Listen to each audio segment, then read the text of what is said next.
Hello everyone, welcome back to the Conceptainment. कैसे हैं आप सब? आप सबको हमारे ओर से राम राम, जय श्री कृष्ण, आदाब, अभिनंदन एंड जय महाकाल।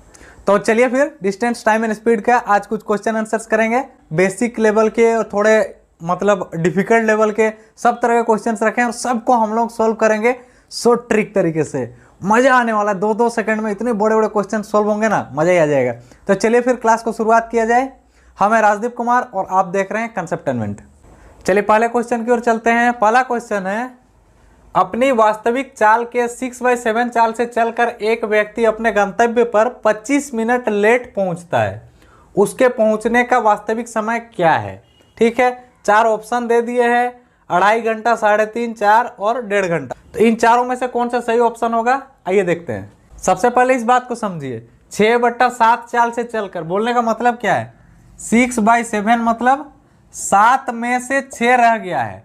अगर 7 उसका पहले का चाल था तो अभी का चाल क्या है? 6 है।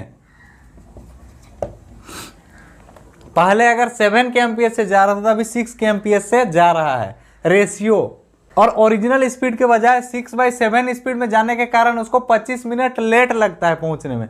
तो उसको पहुंचने के लिए नॉर्मल टाइम कितना लगता है अगर अपना ओरिजिनल रफ्तार में जाए? तो हम लोग यहाँ देख रहे हैं, अगर ओरिजिनल रफ्तार पहले 7 था तो अभी 6 है। इसका मतलब वही रेशियो मेथड से बनाएंगे। इसको कैसे बनेगा देखिए, 2.5 से 2 सेकंड में। स्पीड है आपका, पहले 7 यूनिट था, अभी 6 यूनिट है। तो टाइम क्या लगेगा? पहले अगर 6 यूनिट लगता था तो अभी 7 यूनिट लगेगा। डिफरेंस कितना है? 1 यूनिट का। यहाँ कितना बता रहा है? 25 मिनट लेट बोल रहा है, मतलब 1 यूनिट के बजाय 25 मिनट लेट हो रहा है। तो 1 यूनिट 25 मिनट के बराबर हो गया। तो उसका जाने का नॉर्मल टाइम, नॉर्मल स्पीड 7 था, नॉर्मल टाइम 6 यूनिट लगता था। 6 यूनिट का वैल्यू क्या आ जाएगा? 1 यूनिट का वैल्यू 25 मिनट है, तो 6 यूनिट का वैल्यू 6 × 25 बराबर 150 मिनट। 150 मिनट मतलब कितना? 2 घंटे और 30 मिनट, मतलब 2.1/2 घंटे। ये पहला ऑप्शन इसका सही जवाब होगा। समझ में आ गया? क्लियर है? चले नेक्स्ट क्वेश्चन की ओर। चलिए अगला क्वेश्चन। नेक्स्ट क्वेश्चन देखिए, इसमें मजा आने वाला है।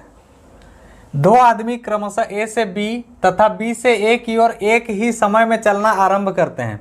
वे रास्ते में एक दूसरे से किसी स्थान पर मिलते हैं तथा पहला आदमी मिलने के 4 घंटे बाद बी पर पहुंचता है और दूसरा आदमी 9 घंटे बाद ए पर पहुंचता है।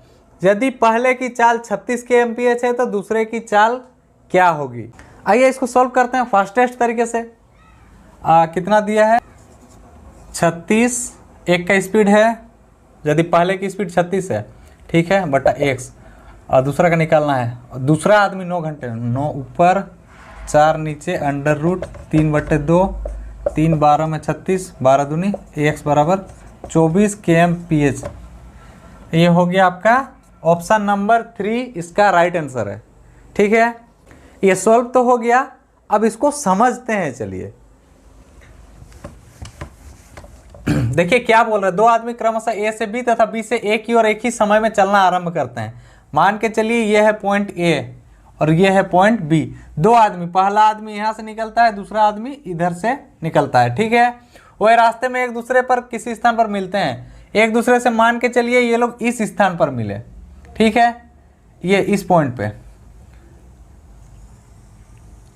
ये पूरा रास्ता है, ये बीच में यहाँ मिले तथा पहला आदमी मिलने के 4 घंटे बाद बी पर पहुंचता है। पहला आदमी, ये पहला है, ये फर्स्ट है, ये मान के चलिए सेकंड आदमी है। पहला आदमी मिलने के 4 घंटे बाद पहुंचता है, मतलब इसको आगे पहुंचने में और 4 आवर लगते हैं, और ये सेकंड वाला को इधर पहुंचने में कितना लगता है?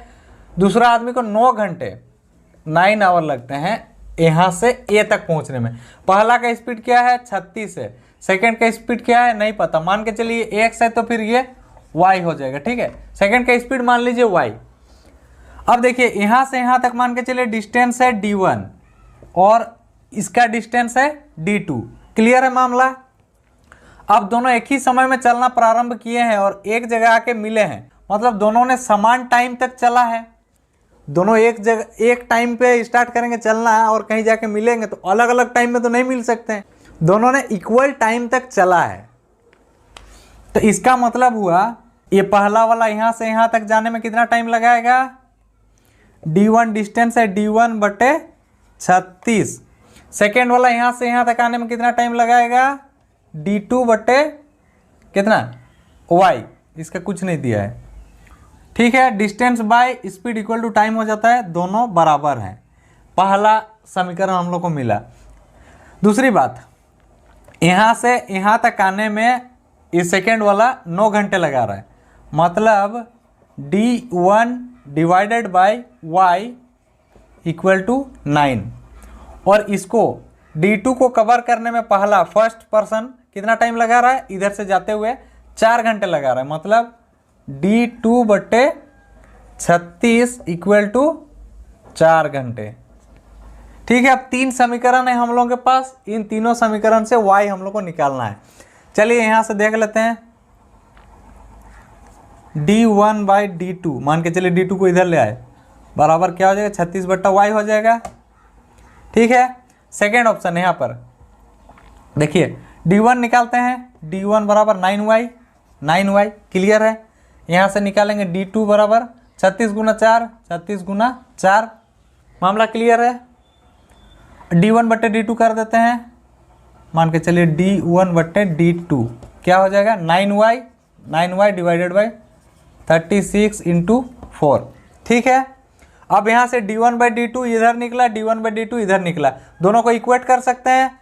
इसे मिटा दे रहे हैं ऑप्शन सब, दोनों को इक्वेट हम लोग कर सकते हैं, मतलब 36/y बराबर क्या हो जाएगा, 9y डिवाइडेड बाई 36 गुना 4। दिख रहा है ना स्क्रीन, हाँ दिख रहा है बोर्ड। ये 36 को ऊपर ले जाइए, y को नीचे ले आइए, 36/y क्या स्क्वायर हो जाएगा, बराबर उस पर क्या बचा 9/4। तो ये फिर हो गया आपका 36/y इक्वल टू √9/4। यहाँ से y निकल जाएगा।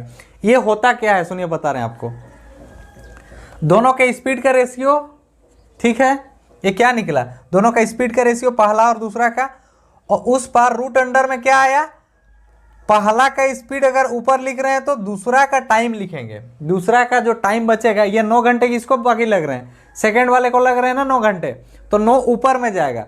काहे कि स्पीड और टाइम एक दूसरे के रेसिप्रोकल हैं, आप ज़्यादा तेज चलोगे आपको टाइम कम लगेगा, उस आधार पे होता है। ठीक है, तो यहाँ से ये आप फॉर्मूला याद रख सकते हैं, इजीली एक क्वेश्चन बन जाएगा 2 सेकंड 4 सेकंड के अंदर। और अगर भूल गए तो कोई बात नहीं, तरीका तो सीख ही लिए हो, निकाल लोगे। चलिए चलते हैं नेक्स्ट क्वेश्चन की ओर। चलिए एक हलवा वाला क्वेश्चन लिए, लेकिन हलवा क्वेश्चन भी जरूरी है, कॉन्सेप्ट पूरा क्लियर होना चाहिए ना, हो सकता है किसी स्टूडेंट को इसमें प्रॉब्लम हो जाए, तो आज के बाद नहीं होगा। एक स्कूटर सवार 54 किलोमीटर/आवर से 1 मिनट में कितनी दूरी तय करेगा, मतलब कन्वर्जन है। ठीक है, कि एमपीएच से मीटर/सेकंड में चेंज करना है। तो 54 किलोमीटर/आवर हम क्या बताए थे लास्ट क्लास में, 5/18 से गुना करना है मीटर/सेकंड के लिए, और अगर मीटर/सेकंड से किलोमीटर/आवर में तब्दील करना हो तो 18/5। ठीक है, तो 54 गुना 5/18, 18 5 दिया 15 मीटर/सेकंड। 1 मिनट में कितना आता है, 60 सेकंड होता है, 60 15 6 90 900 मीटर आ गया आंसर। चलिए नेक्स्ट क्वेश्चन। हाँ तो देखिए नेक्स्ट क्वेश्चन है, 2 साइकिल सवार बराबर दूरी क्रमशः 15 kmph तथा 16 kmph से तय करते हैं।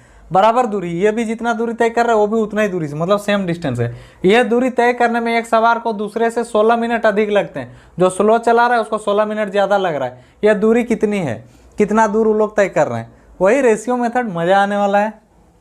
एक जन का स्पीड है 15, एक जन का स्पीड है 16, तो इसका टाइम कितना रहेगा, इसका 16 रहेगा टाइमिंग, इसका टाइमिंग 15, डिफरेंस 1। एक का बराबर क्या दिया है, 16 मिनट दिया है, 16 मिनट मतलब 16/60 आवर। ठीक है, अब डिस्टेंस पूछा, डिस्टेंस मतलब क्या, स्पीड इंटू टाइम, किसी को भी गुना कर दें तो 15 गुना टाइम क्या है 16, हम लोग का रेशियो मेथड के आधार पे, लेकिन ओरिजिनल में 1 यूनिट का वैल्यू 16/60 है, तो 16 यूनिट का कितना होगा, 16 गुना 16/60, 15 4 60, 4 4 16, 16 4 64, 64 kmph, 64 किलोमीटर डिस्टेंस मांगा है। क्लियर है। नेक्स्ट क्वेश्चन देखिए, अगला क्वेश्चन है, एक सिपाही को अपने से 100 मीटर आगे एक चोर दिखा, 100 मीटर आगे दिखा, सिपाही पीछा किया तो चोर भागने लगा, वो 100 मीटर आगे भाग रहा है और सिपाही 100 मीटर पीछे से दौड़ा रहा है। यदि चोर की चाल 8 kmph है, 8 किलोमीटर प्रति घंटा, तथा सिपाही की चाल 10 किलोमीटर प्रति घंटा है, तो कितने मीटर भागने के बाद चोर पकड़ा जाएगा? चोर कितना मीटर भाग पाएगा? वो ऑलरेडी 100 मीटर आगे है, और कितना भाग पाएगा? ठीक है, चलिए बनाते हैं। रिलेटिव वेलोसिटी का क्वेश्चन है। मान लीजिए ये पीछे सिपाही है, आगे चोर है, ये 100 मीटर डिस्टेंस है, ठीक है। अब मान लीजिए यहाँ सिपाही का ये, चोर का सी, ठीक है। इसका स्पीड क्या है? 10 kmph है, इसका 8 kmph है। डिफरेंस कितना है? 2 किलोमीटर प्रति घंटा का डिफरेंस है। मतलब अगर हम लोग रिलेटिव वेलोसिटी से सोचें कि चोर रुका हुआ है 100 मीटर आगे, तो ये 2 किलोमीटर प्रति घंटा के स्पीड से उसको दौड़ाएगा। तो 2 किलोमीटर से 100 मीटर जाने में कितना टाइम लगेगा? इसको हम लोग को मीटर पर सेकंड में चेंज करना होगा। 5/18 मीटर पर सेकंड हो गया। 2 नाम 18, 5/9। 100 मीटर जाने में लगा टाइम 100/5/9। नीचे का 9 को हम ऊपर लिख दे रहे, ठीक है। 5 विशेष 100, 9 दूनी 18, 180 सेकेंड। 180 सेकेंड लग रहा है। अब मेन समझने वाली बात यहाँ है, ध्यान दीजिए थोड़ा। हम लोग क्या माने कि ये 8 किलोमीटर वाला को कैंसिल आउट कर दिए, ये रुक गया है, लेकिन क्या वास्तव में रुका है? नहीं रुका है। ये भी आगे भाग रहा है, सिपाही भी उसको पीछे दौड़ा रहा है। हम लोग मेन क्या निकाले? कितना टाइम लगेगा उसको पकड़ने में। रिलेटिव वेलोसिटी से टाइम निकाले, लेकिन इतना टाइम तक चोर रुका हुआ तो नहीं है, वो आगे भाग रहा है। तो 8 kmph के स्पीड से अगर 180 सेकंड भागेगा तो कितना दूर भागेगा? हम लोग को बस यही कैलकुलेट करना है। समझाने बुझाने में ज़्यादा समय लगता है, अदरवाइज ये 5 से 10 सेकंड का ही सवाल है, ठीक है।